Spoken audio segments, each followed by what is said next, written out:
Captain Marcus Chen had been staring at the holographic message for the better part of an hour, watching the ethereal blue figure repeat her words in perfect, unaccented English. The alien queen stood nearly 8 feet tall, her crystalline exoskeleton catching and refracting light in ways that made her appear almost divine. Her arms moved with fluid grace as she spoke, and her large, multifaceted eyes held an intelligence that was both alien and oddly familiar. Captain Chen of the Terran vessel Defiance, the recording began, her voice like wind chimes in a gentle breeze.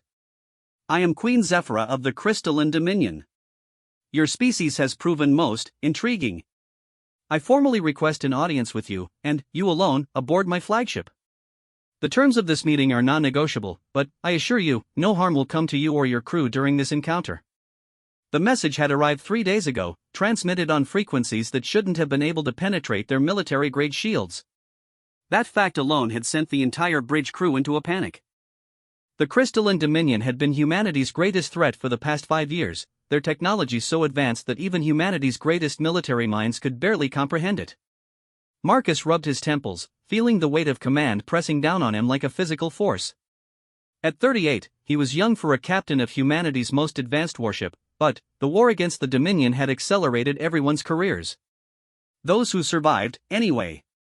Sir? Lieutenant Sarah Rodriguez, his communications officer, approached cautiously. Admiral Fletcher is requesting another update on your decision. Marcus almost laughed. Decision. As if he had a choice. The Crystalline Dominion's fleet had appeared at the edge of the solar system 2 days ago, surrounding Earth with a formation of ships that dwarfed anything humanity had ever built. Each vessel was a work of art, composed of what appeared to be living crystal that pulsed with inner light. Their weapons had already been demonstrated on the outer colonies, turning entire planets into glass sculptures that served as monuments to their overwhelming power. Tell the Admiral I'm still reviewing the situation, Marcus replied, knowing it was a weak excuse but needing more time to think. The door to his ready room chimed, and Commander Elena Vesquez entered without waiting for permission. His first officer rarely stood on ceremony when they were alone, a friendship forged in the crucible of war. You're going to do it, aren't you? Elena said, settling into the chair across from his desk. You're going to meet with their queen. Do I have a choice? Marcus gestured at the tactical display showing the alien fleet. They could glass Earth in minutes if they wanted to. The fact that they're asking for a meeting instead of simply taking what they want suggests there's something they need from us. Or it's a trap, Elena countered. Think about it, Marcus. Why you specifically? Why not one of the generals, or a diplomat, or hell, even the president? You're just a ship captain. Marcus had been wondering the same thing.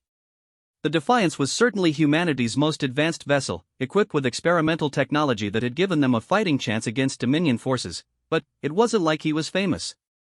Most of his victories had been classified, known only to military high command. Maybe that's exactly why, he said slowly. I've been thinking about our encounters with their forces. Every time we've engaged them, they've shown restraint. They could have destroyed us completely, but they always pulled back at the last moment. Elena frowned. You think they've been testing us? Not testing. Observing. Marcus pulled up a star chart showing their recent battles. Look at this pattern. Every engagement has been in contested space, never near populated worlds. They've been careful to minimize civilian casualties, even when it would have been tactically advantageous to strike at our colonies. That doesn't make them the good guys, Marcus. No, but it means they're not the mindless conquerors we thought they were. Marcus stood and walked to the viewport, gazing out at the stars. There's intelligence behind their actions, strategy that goes beyond simple expansion. The comm system crackled to life, and Admiral Fletcher's gruff voice filled the room. Captain Chen, report to the bridge immediately. We're receiving another transmission from the alien fleet. Marcus and Elena exchanged glances before hurrying to the bridge. The main viewscreen showed the same elegant alien queen, but this time her message was being broadcast live. Captain Chen, Queen Zephyra said, her multifaceted eyes seeming to look directly at him through the screen. I trust you have had sufficient time to consider my request. However, circumstances require that I accelerate our timeline. Your world's leaders have begun mobilizing their nuclear arsenals, an action that would be unfortunate. The bridge crew went silent. Earth's nuclear response was supposed to be classified at the highest levels. I offer you this one opportunity to prevent unnecessary suffering, the Queen continued. Come aboard my vessel alone, and I will share with you knowledge that will change humanity's understanding of this galaxy forever. Refuse, and I will be forced to take more direct action to prevent your species from harming itself. The transmission ended, leaving the bridge in stunned silence. Sir, Lieutenant Rodriguez said quietly, I'm reading massive energy signatures from their fleet. They're charging weapons. Marcus felt his heart rate spike, but forced himself to remain calm. This was it. The moment that would determine humanity's future. Open a channel, he ordered. Sir, you can't seriously be considering. Admiral Fletcher's voice came through the calm with respect. Admiral, this is my ship and my decision. Marcus straightened his uniform and faced the view screen. This is Captain Marcus Chen. I accept Queen Zephyra's invitation. The response came immediately. Excellent, Captain. Prepare to be transported to my flagship. You will find the experience illuminating. Before Marcus could respond, a column of soft blue light enveloped him. The sensation was unlike anything he'd ever experienced, as if every atom in his body was being gently taken apart and reassembled. There was no pain, only a strange sense of floating, of existing between states of matter. When the light faded, Marcus found himself in what could only be described as a palace made of living crystal. The walls pulsed with soft, multicolored light, and the air hummed with barely contained energy. The architecture defied human understanding, with impossible angles and surfaces that seemed to bend space itself. Welcome, Captain Chen, came a voice from behind him. Marcus turned to see Queen Zephyra approaching, but seeing her in person was nothing like viewing her hologram. She moved with inhuman grace, her forearms creating elegant patterns as she walked. Her crystalline exoskeleton wasn't armor, he realized, but her actual skin, translucent and beautiful in a way that made him think of stained glass windows. Your Majesty, Marcus said, unsure of the proper protocol for addressing an alien queen who could destroy his entire species. Please, just Zephyra. Titles become meaningless when discussing matters of such importance. She gestured to what appeared to be chairs that grew from the floor itself. Sit, Captain. We have much to discuss and little time in which to do it. Marcus sat, surprised to find the crystal chair perfectly comfortable and somehow shaped to his human anatomy. You said you had knowledge that would change humanity's understanding. What did you mean? Zephyra settled across from him, her large eyes regarding him with what he could only describe as sadness. Tell me, Captain, what do you know of the Void Seekers? I've never heard of them. Of course not. Your species is still very young, barely past its first steps into space. But the Void Seekers are the reason my people have been observing you so carefully. The crystal walls around them began to shift, displaying images that made Marcus's breath catch in his throat. He saw vast fleets of black ships, their hulls seeming to absorb light itself. Entire star systems were being consumed, their matter converted into more ships, more weapons. The Void Seekers are not from this galaxy, Zephyra explained. They come from the spaces between galaxies, from the cold void where no stars shine. They consume everything in their path, converting matter into their own twisted forms. They have already devoured 17 galaxies, and ours is next. Marcus felt his mouth go dry. How long do we have? At their current rate of expansion? Perhaps 50 of your years before they reach the outer rim. Half that before they begin consuming populated systems. Then, why haven't you told humanity this? Why the attacks, the conflict between our peoples? Zephyra's crystalline features seemed to shift, expressing an emotion Marcus couldn't quite identify. Because, Captain Chen, your species possesses something that no other race in this galaxy has ever demonstrated. Something that the Void Seekers have never encountered. What's that? The ability to adapt and overcome seemingly impossible odds through sheer determination and ingenuity. In our language, there is no word for what you humans call impossible. We have studied your history, your wars, your achievements. Time and time again, when faced with extinction, your species has found ways to survive and thrive. Marcus leaned forward. You've been testing us. The attacks, the restraint in your tactics. You wanted to see how we'd respond to an overwhelming threat. Precisely. And you have exceeded every expectation. Your technology advances at a rate that defies logic. Your tactical adaptability is remarkable. Most importantly, you refuse to surrender even when defeat seems certain.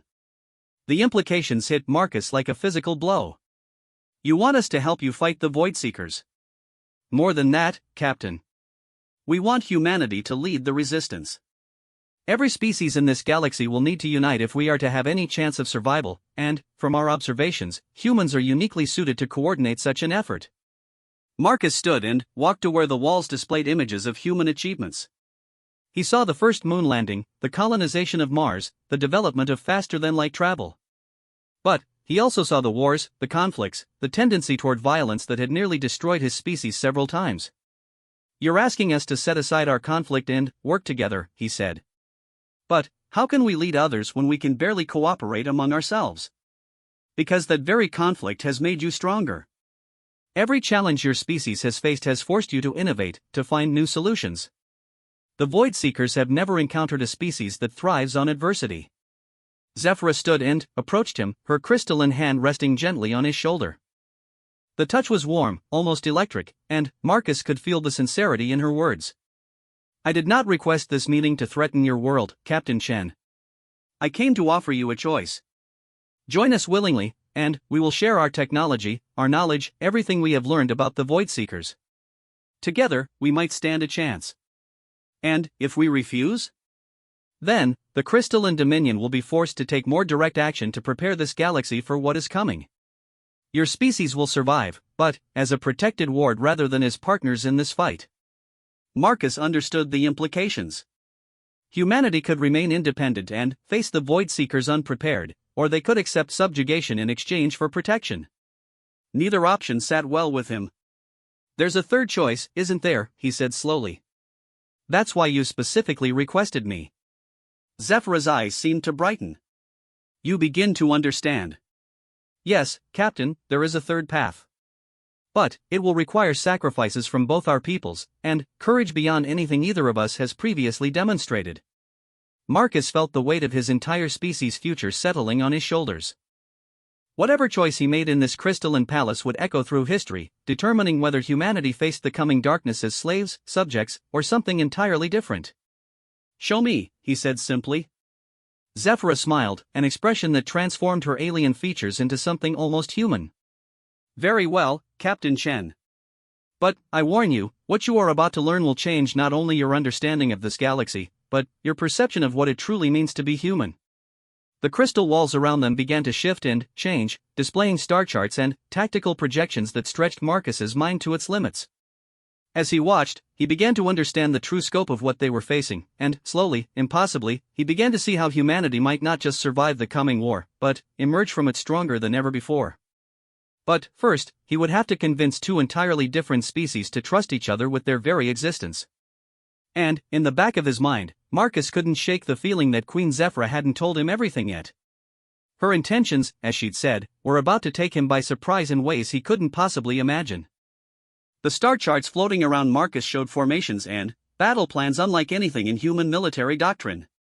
Instead of traditional fleet deployments, he was looking at something that resembled a three-dimensional web, with interconnected nodes spanning multiple star systems. "This is how the Void Seekers operate," Zephyra explained, her forearms gracefully manipulating the holographic displays. "They don't simply invade. They convert entire systems into processing nodes, using the mass and energy to construct more vessels, more weapons. Each node becomes exponentially more powerful than the last." Marcus studied the patterns, his tactical mind racing. "It's like a viral infection on a galactic scale. Once they establish a foothold, containment becomes impossible." "Exactly. Traditional military strategies are useless against them. Direct confrontation only provides them with more resources to consume. The 17 galaxies that fell before us all made the same mistake. They tried to fight the Void Seekers conventionally. But you have a different approach." Zephyra gestured, and the display changed to show the current galaxy, with thousands of inhabited systems marked in various colors. "We have been preparing for their arrival for over 200 years. Every major species has been contacted, though most don't know it yet. We've been subtly guiding technological development, encouraging certain research paths while discouraging others." Marcus felt a chill run down his spine. "You've been manipulating our development. guiding, not manipulating. The innovations are entirely your own. We simply created situations that encouraged you to pursue technologies that would be useful against the Void Seekers. Zephyra's crystalline features showed what might have been regret. The conflicts between human factions, the resource scarcities that drove faster-than-light research, even the attacks by my own forces. All carefully orchestrated to push your species toward specific technological breakthroughs. The implications were staggering. Marcus thought about the war that had raged for years between Earth and the outer colonies, the desperate need for better engines and weapons that had driven unprecedented innovation. You manufactured our civil war. We provided the initial spark, yes. But the response, the remarkable speed with which your species adapted and overcame the challenges, that was purely human. No other race has ever shown such resilience. Marcus wanted to be angry, but he found himself oddly impressed instead. The manipulation had been subtle, almost elegant in its execution. What technologies were you trying to encourage?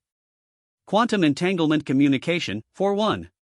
The Void Seekers use conventional faster-than-light transmission, which creates delays they can exploit. Your quantum communicators are instantaneous across any distance. That made sense. The quantum comm systems had been developed by Earth forces trying to coordinate with scattered colonial fleets.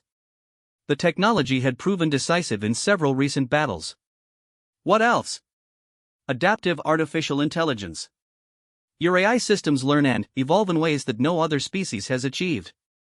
Most races create static programs. Humans create digital minds that grow stronger through experience. Marcus thought about Arya, the AI that ran the Defiance. She had started as a standard tactical computer, but, over months of combat, had developed something approaching intuition. Her ability to predict enemy movements had saved his ship more times than he could count. The modular ship design philosophy was another crucial development, Zephyra continued. Your vessels can be reconfigured rapidly for different missions. Most species build specialized ships. Humans build adaptable platforms. Because we couldn't afford to build dedicated fleets, Marcus realized. We had to make every ship versatile. Necessity bred innovation, yes. But, the final piece, the most important element, we could not artificially encourage. Which is? Zephyra paused, her multifaceted eyes studying him intently. The human concept of sacrifice for strangers. Your species regularly risks individual lives for people they've never met, from cultures they barely understand. This is so rare that most galactic languages have no word for it. Marcus frowned. Surely other species care about their own kind? Their own kind, yes. Their families, their communities, their nations. But humans extend this protection to anyone they perceive as innocent or in need of help. You have soldiers who died defending alien colonies they'd never visited. This capacity for empathy across species barriers is unprecedented. The crystal wall shifted to show footage from recent battles. Marcus watched human ships positioning themselves between crystalline forces and civilian transports, taking damage to protect people who weren't even human. He'd ordered some of those maneuvers himself, never thinking of them as unusual. This is why we need humanity to lead the alliance, Zephyra explained. The other species will follow humans because they trust that you'll protect them, even at cost to yourselves. They won't extend that trust to us. Because you've been manipulating them too. Because we've been preparing them, yes. But also because our species is fundamentally different from yours. We think in terms of centuries, of long-term survival. Humans think in terms of immediate moral imperatives. Both perspectives are necessary, but only yours can unite diverse species in common cause. Marcus walked closer to the displays, studying the tactical projections. Show me the real plan. Not just the defensive preparations, but how we actually defeat the Void Seekers. Zephyra hesitated for the first time since he'd arrived. What I'm about to show you is theoretical. No species has ever attempted anything like it. Show me anyway. The displays transformed, showing a complex diagram that hurt Marcus's head to look at directly. It seemed to exist in more dimensions than his mind could process, with connections and pathways that twisted through space in impossible ways. The Void Seekers have one critical weakness, Zephyra explained. Their entire network is quantum entangled.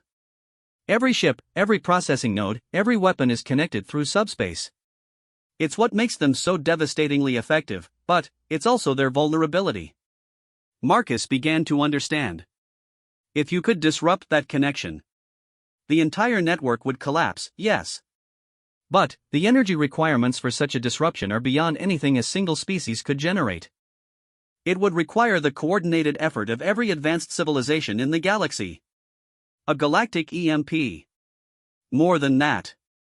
We would need to create a cascade failure that propagates through their entire network instantaneously. The timing would have to be perfect across thousands of star systems simultaneously. Marcus studied the projections, his mind racing through the logistics. The quantum communicators. That's how you'd coordinate the timing. Precisely. But, even with perfect coordination, the energy requirements are staggering.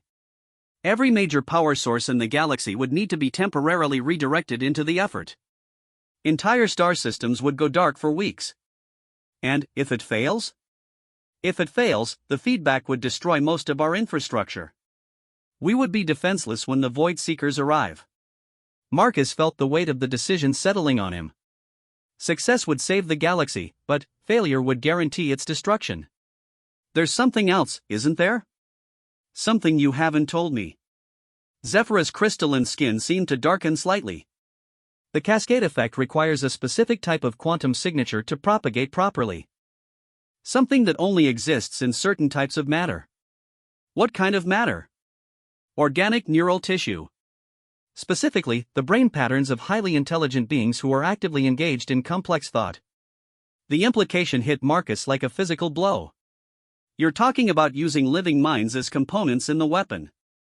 Not just any minds. The quantum signature is strongest in beings who are making critical decisions under extreme stress. The kind of stress that comes from knowing that the fate of entire civilizations rests on their choices. Marcus stared at her, understanding dawning. You need volunteers. Beings who are willing to sacrifice themselves to power this weapon. More than that. We need beings who can maintain complex thought patterns even as their neural energy is being drained away. Most species would lose consciousness immediately. But, humans. She paused. Humans have shown the ability to function at peak efficiency even under mortal stress. Your soldiers think most clearly when facing impossible odds. How many would you need? Several 100,000, distributed across key points throughout the galaxy. They would need to maintain synchronized thought patterns for approximately 47 minutes while the cascade builds to critical mass. Marcus felt sick. And, at the end of those 47 minutes? They would die. But, their sacrifice would save trillions of lives across hundreds of species. The crystal chamber fell silent except for the soft humming of energy that permeated the ship. Marcus found himself thinking about his crew, about the billions of humans who had no idea their survival might depend on such a horrific choice. Why are you telling me this? He asked finally. Why not present this to our leaders, let them decide? Because leaders think politically. They weigh public opinion, consider long-term consequences for their careers, worry about how history will judge them. We need someone who thinks tactically, who can see the mission requirements clearly without political interference. You want me to recruit the volunteers. We want you to understand what we're asking of humanity. The other species will follow your lead, but they'll need to see that humans are willing to bear the greatest burden. If Captain Marcus Chen can convince several 100,000 of his people to die for aliens they've never met, then perhaps the galaxy has a chance. Marcus closed his eyes, trying to process the magnitude of what she was proposing. When he opened them again, Zephyra was watching him with something that might have been compassion. There's still something you're not telling me, he said. I can see it in your eyes. What else? Zephyra was quiet for a long moment, her forearms creating complex patterns as she seemed to wrestle with a decision. Finally, she spoke. The quantum cascade will not be random. The neural patterns of the volunteers will determine how the energy propagates through the Void Seeker network. Different types of minds will create different effects. Meaning? Meaning that the thoughts and memories of the volunteers will become part of the weapon itself. Their consciousness will be imprinted on the very fabric of space where the Void Seekers exist. Marcus felt his breath catch. They won't just die. They'll become something else. Something unprecedented. A hybrid of human consciousness and quantum energy that could persist long after the cascade is complete.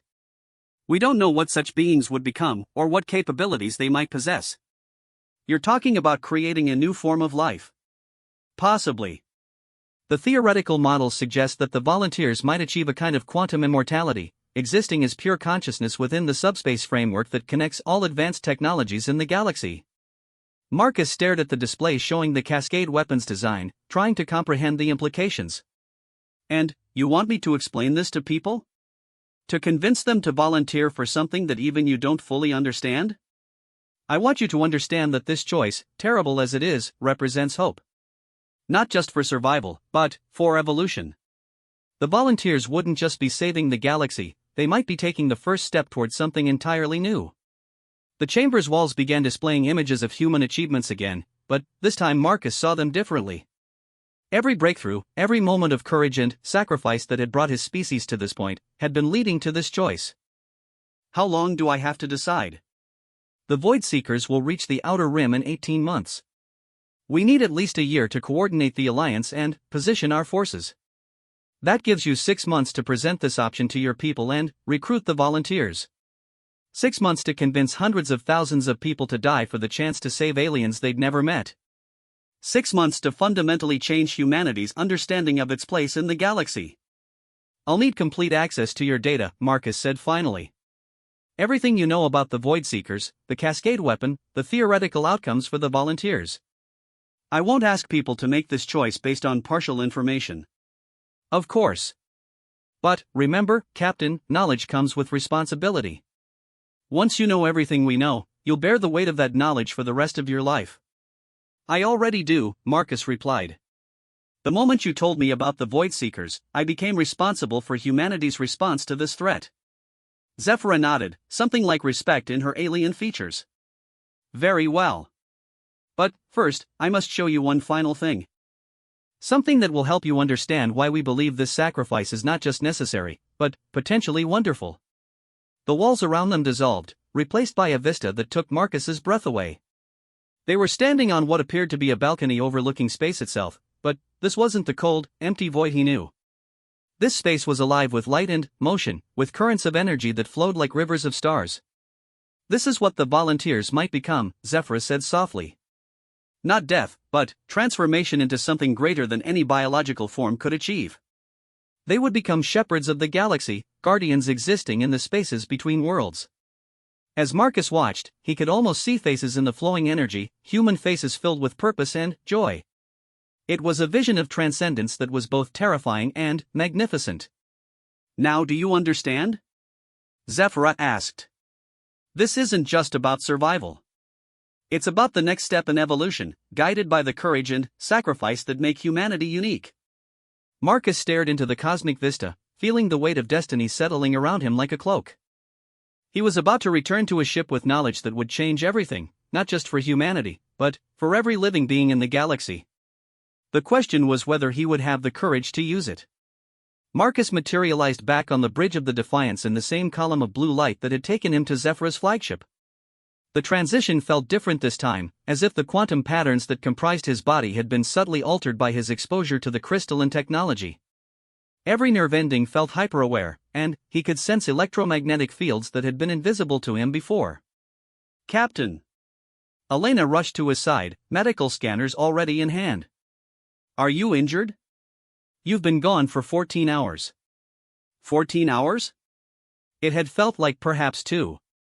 Marcus looked around the bridge, noting the exhausted faces of his crew and the tactical display showing the crystalline fleet still maintaining their positions around Earth.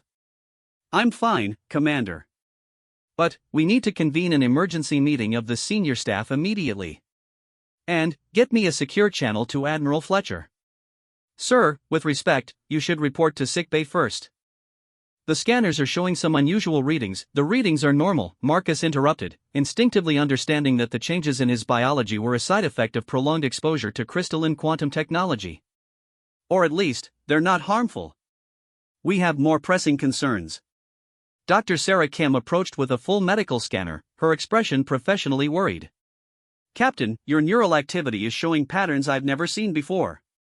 There are quantum fluctuations in your brain tissue that shouldn't be possible in organic matter. Marcus submitted to the scan, knowing he needed his crew's trust for what was coming. The readings confirmed what he already suspected: his brief transformation into quantum energy had left permanent changes in his neural structure. He could feel them himself, a heightened awareness that extended beyond normal human senses. The changes appear to be benign, Dr. Kim continued, studying her readings. In fact, your cognitive function tests are showing improvements across the board. Reaction time, pattern recognition, spatial reasoning, all enhanced by approximately 40%. Noted, Doctor. Now, I need the senior staff in the briefing room in 10 minutes. As his officers dispersed to follow orders, Marcus made his way to his ready room to prepare for what might be the most important briefing in human history. The quantum storage device Zefra had given him, a crystal no larger than his thumb, contained petabytes of data about the Void Seekers, their technology, and the theoretical framework for the Cascade weapon. The briefing room filled quickly. Elena took her usual seat to his right, while the department heads arranged themselves around the table. Chief Engineer Rodriguez looked like he hadn't slept in days, while Lieutenant Commander Thompson from Tactical appeared to be running on stimulants and coffee. What you're about to hear is classified at the highest levels, Marcus began. Before I continue, I need each of you to understand that this information will fundamentally change how you see humanity's place in the galaxy. He activated the holographic projector, displaying the first images of the Void Seekers. The room fell silent as the assembled officers absorbed the reality of the approaching threat.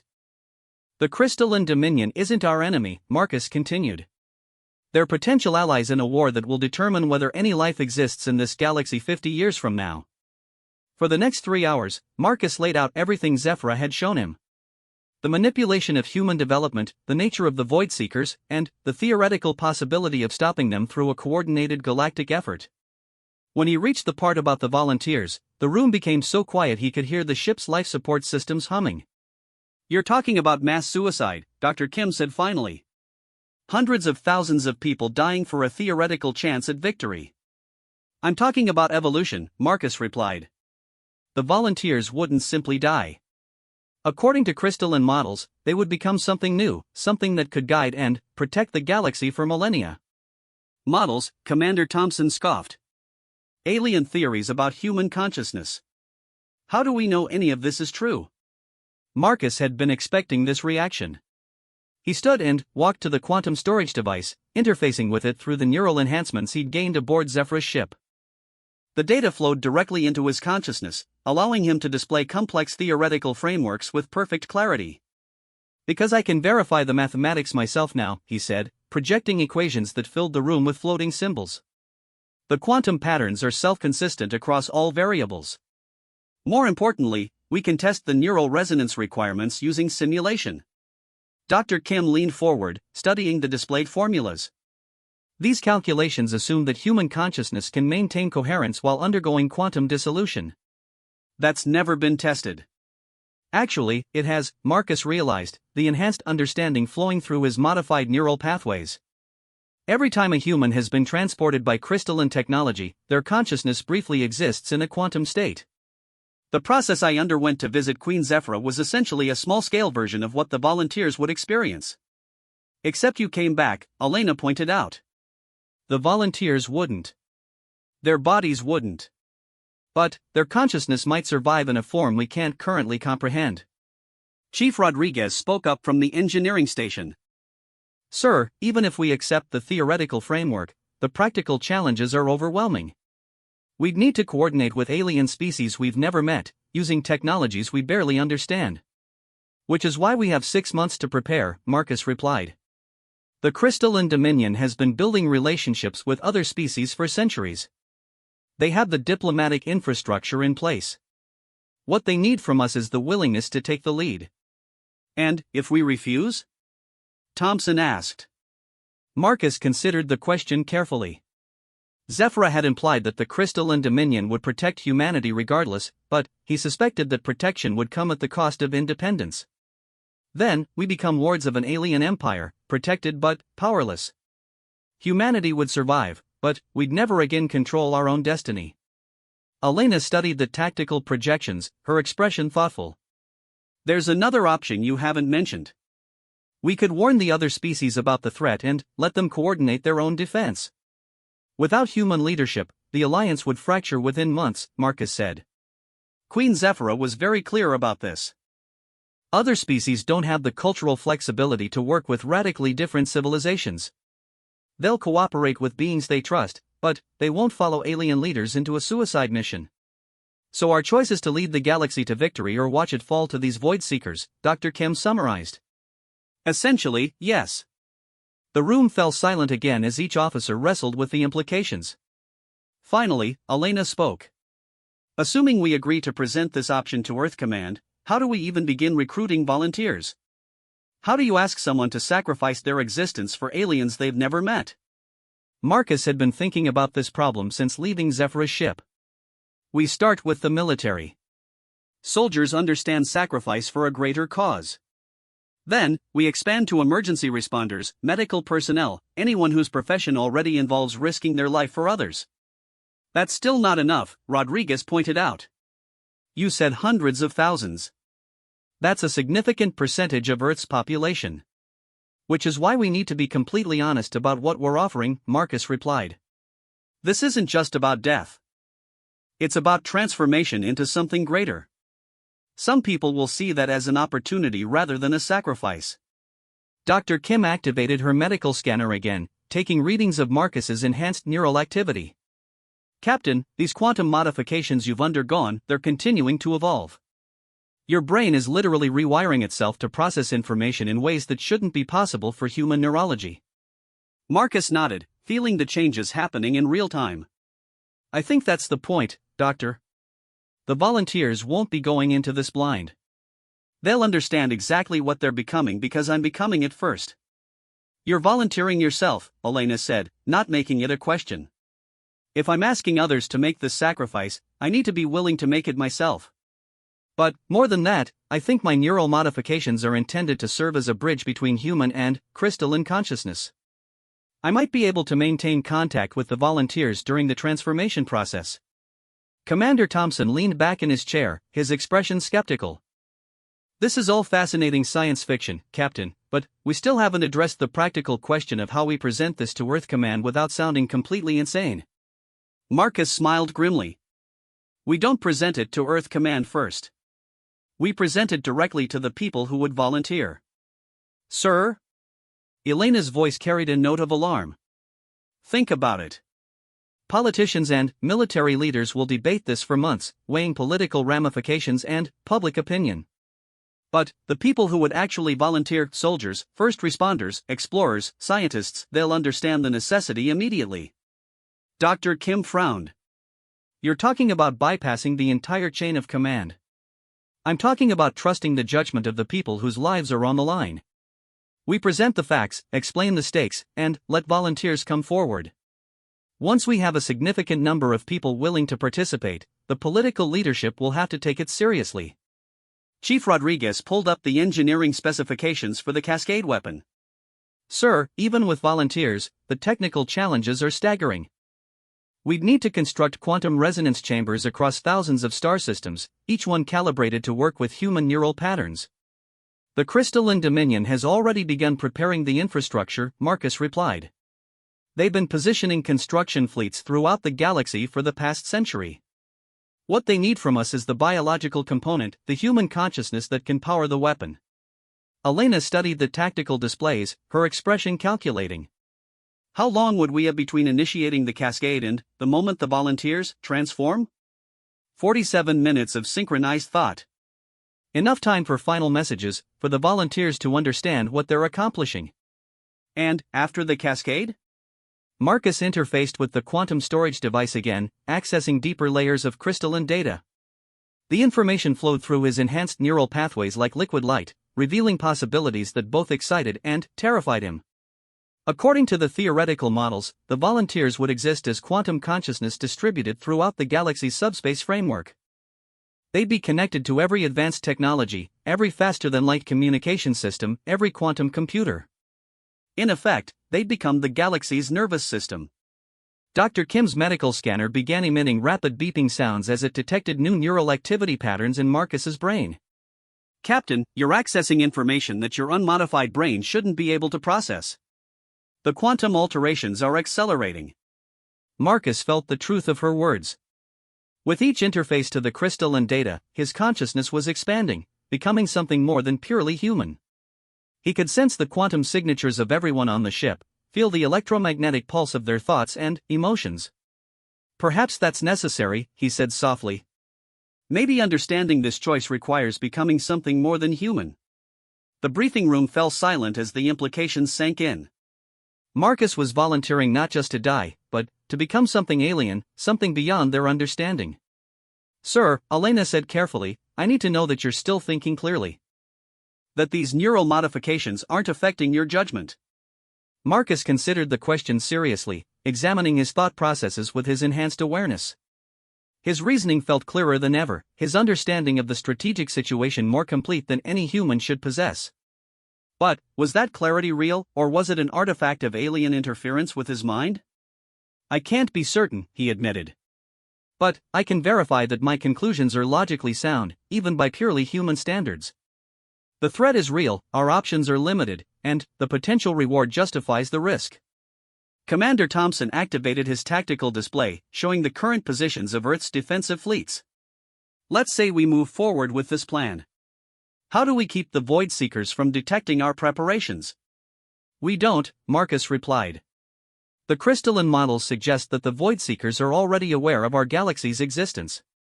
They're simply following their standard consumption pattern, which allows time for local civilizations to exhaust themselves fighting each other before the main force arrives. They want us weakened before they attack." "Exactly. Which means our preparations for the Cascade weapon won't necessarily alert them to anything unusual. They expect desperate defensive measures." Elena pulled up the timeline Zephyra had provided. 6 months to recruit volunteers, 12 months to coordinate the Galactic Alliance, then the Cascade itself. "It's an incredibly tight schedule." "Which is why we need to begin immediately," Marcus said. "I'm going to request permission to address the crew of every ship in the fleet." "Not the officers, the enlisted personnel, the people who've already proven their willingness to risk their lives for others." Dr. Kim looked up from her scanner readings. "Captain, there's something else you should know. The quantum modifications to your brain appear to be, contagious isn't the right word, but close. Extended exposure to your enhanced neural field is causing minor changes in the brain chemistry of everyone in this room." Marcus felt a moment of panic before his enhanced awareness analyzed the situation. The changes Dr. Kim was detecting were subtle alterations that would make normal humans more receptive to quantum consciousness transfer. They were essentially the first step in the volunteer preparation process. "How long before the changes become significant?" he asked. "At current rates, perhaps 72 hours before any of us could undergo the full transformation." "But the process appears to be voluntary, the changes only progress if the subject is mentally willing to accept them." Elena stared at her captain, understanding dawning in her eyes. "You're not just recruiting volunteers. You're creating them. Everyone who spends time around you becomes capable of joining the Cascade." "It's not deliberate manipulation," Marcus insisted, though he wasn't entirely certain of that himself. "But, yes, exposure to my modified neural patterns seems to prepare others for the same transformation." Chief Rodriguez looked at his own hands, as if expecting to see visible changes. "Sir, with respect, this is starting to sound like an alien virus designed to convert humanity into some kind of hybrid consciousness. Or it's exactly what Queen Zephyra said it was: evolution. The next step in human development, guided by our own choices rather than imposed by outside forces." The debate continued for another hour, with each officer wrestling with personal doubts and professional obligations. But Marcus could feel the subtle influence of his enhanced awareness affecting them all, making the logical necessity of their situation increasingly clear. Finally, Elena called for a vote. "All in favor of presenting Captain Chen's proposal to the fleet?" Every hand rose, though some with obvious reluctance. "Then, we proceed," Marcus said. "Elena, I want you to coordinate with the Crystalline Fleet to establish secure communication channels with other species. Rodriguez, begin analyzing the technical specifications for the resonance chambers. Dr. Kim, start developing medical protocols for the volunteer preparation process." "And you, sir?" Elena asked. Marcus stood, feeling the weight of command and the burden of knowledge settling around him like a second skin. "I'm going to compose the most important speech in human history. One that convinces our people to voluntarily evolve into something we've never been before." As the meeting disbanded, Marcus remained alone in the briefing room, staring at the tactical displays showing the crystalline fleet. Through his enhanced awareness, he could sense Zephyra's presence aboard her flagship, patient and watchful. She had given him the tools to save humanity, but the choice of how to use them remained entirely his own. The question was whether Marcus Chen, enhanced by alien technology and burdened with cosmic knowledge, was still human enough to make that choice for his entire species.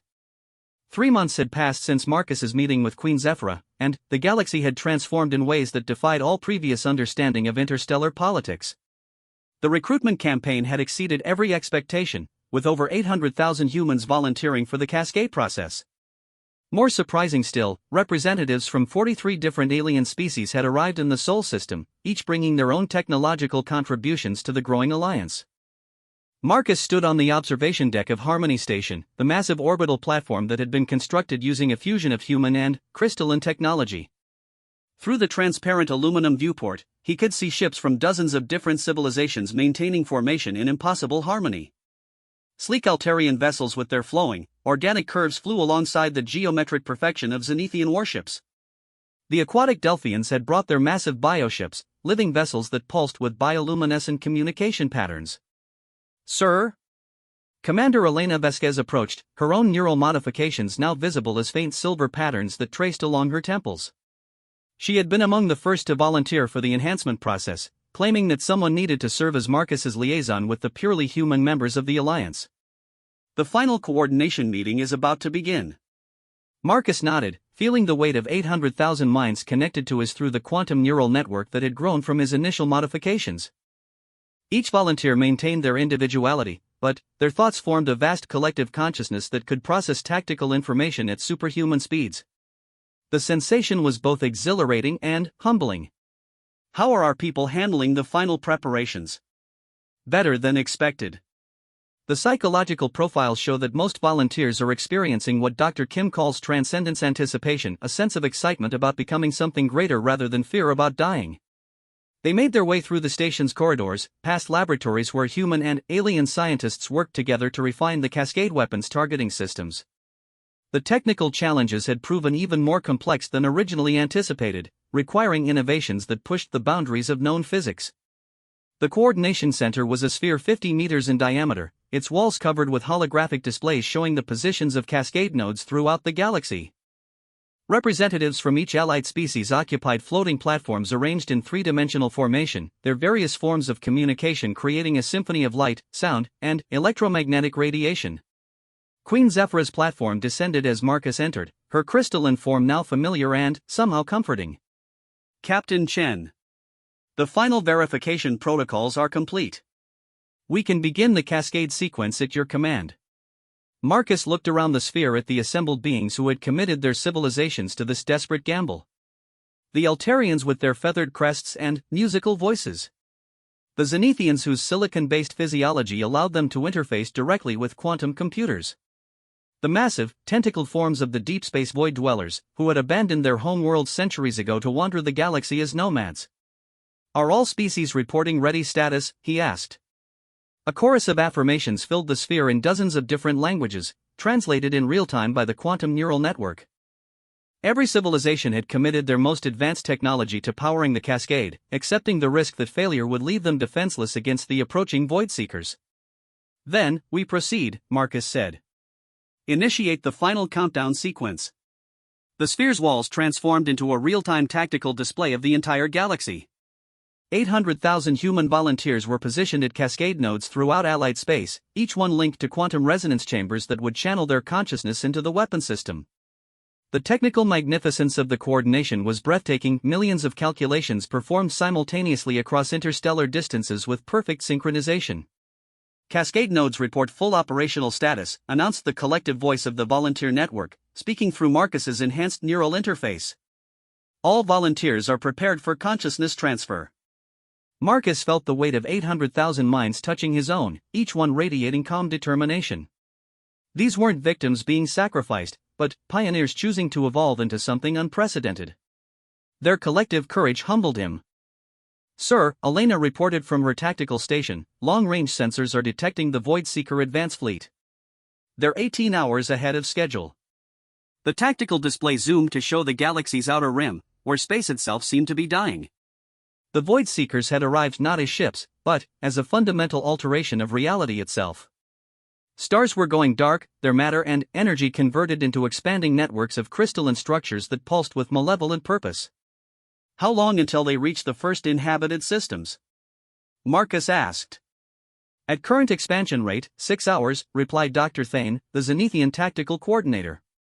His silicon-based voice carried harmonics that spoke of barely contained fear. The consumption rate is accelerating beyond all previous models. Marcus felt the volunteer network's reaction to this news, not panic, but a sharpening of resolve. They understood that the galaxy's last hope now rested on their willingness to transcend biological existence. Queen Zephyra, can the Cascade weapon be deployed early? Yes, but the probability of success drops by 37% without full preparation time. The quantum resonance patterns need optimal alignment for maximum effectiveness. Marcus closed his eyes, feeling the weight of the decision. Wait for optimal conditions and risk the Void Seekers destroying key systems before the weapon could be deployed, or act immediately with reduced chances of success. The volunteer network's consciousness touched his mind, and, suddenly, he wasn't making the decision alone. 800,000 human minds considered the tactical situation simultaneously, processing variables and outcomes with collective intelligence that transcended any individual capacity. We deploy now, the network spoke through Marcus's voice. Optimal conditions mean nothing if the galaxy is consumed before we can act. The sphere erupted in activity as every species began final preparations. Energy readings spiked throughout the station as quantum resonance chambers across the galaxy synchronized their activation sequences. The volunteer network began its final mental preparations, their consciousness already starting to separate from purely biological patterns. Initiating consciousness transfer in T-60 seconds, announced the Cascade control system, its artificial voice carrying an undertone of reverence for what was about to occur. Marcus felt Elena's hand on his shoulder, her neural modifications allowing her to share the emotional impact of what they were witnessing. 800,000 humans were about to voluntarily evolve beyond biological existence, becoming something that had never existed before. Captain, came a transmission from Admiral Fletcher aboard the Earth defense platform. The entire planet is watching. Whatever happens in the next hour, history will remember that humanity chose courage over survival. 30 seconds to consciousness transfer. Marcus opened his eyes and looked directly into Queen Zephyra's multifaceted gaze. Will they remember who they were?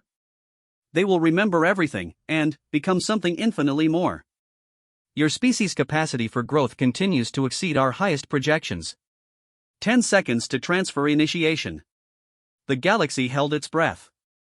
Across thousands of star systems, human volunteers prepared to sacrifice their individual existence for the possibility of collective transcendence. The quantum resonance chambers hummed with barely contained energy, ready to convert biological consciousness into pure quantum information. Transfer initiated.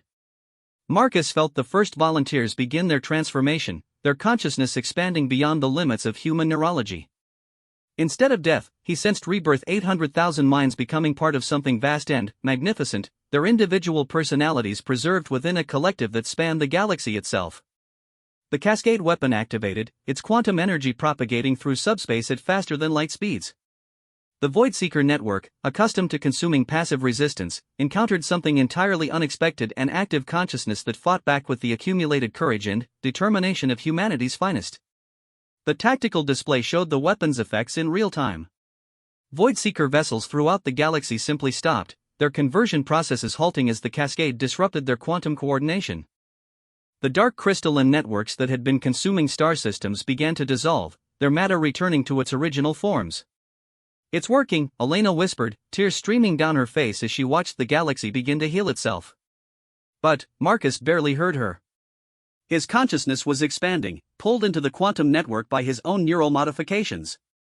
He could feel the 800,000 volunteers around him, their individual voices joining in a chorus that spanned the stars themselves. He was dying, but also being born. His biological existence was ending, but his consciousness was becoming something that could never truly die. Around him, the volunteers were experiencing the same transformation, their human personalities becoming nodes in a vast intelligence that touched every corner of the galaxy. Marcus?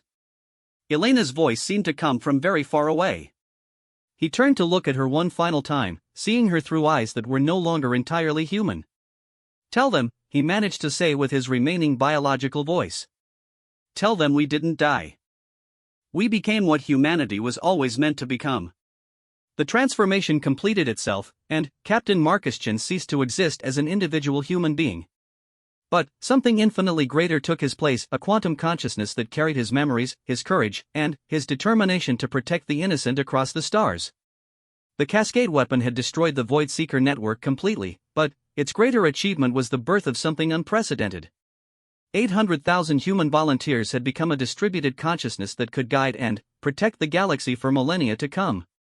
They were no longer bound by biological limitations, but they retained everything that had made them human: their compassion, their courage, and their willingness to sacrifice for others. In the coordination sphere, Elena watched the tactical display showing the Void Seekers' complete defeat. But her attention was focused on something else, a new kind of communication signal that was emerging from the quantum network itself. "Elena," came a voice that was Marcus's, but also something more. "We're still here. All of us. And we're going to make sure this galaxy becomes everything it has the potential to become." Queen Zephyra approached Elena, her crystalline features expressing something like wonder. "Your species has accomplished something we believed impossible. They have achieved true transcendence while maintaining their essential humanity." "What happens now?" Elena asked, wiping tears from her eyes. "Now," came the collective voice of 800,000 transcended humans, speaking through the station's quantum communication system, "we begin the real work.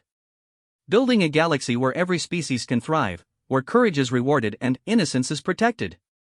We become what we needed to become to save everyone." Elena smiled through her tears, understanding that humanity had not lost 800,000 people, they had gained 800,000 eternal guardians. The galaxy would never again face extinction while the transcended humans watched over it.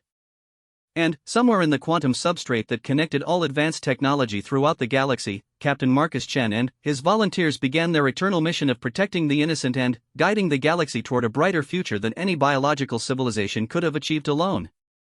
The alien queen's intentions had indeed taken Marcus by surprise, not through deception, but through offering humanity a gift beyond imagination.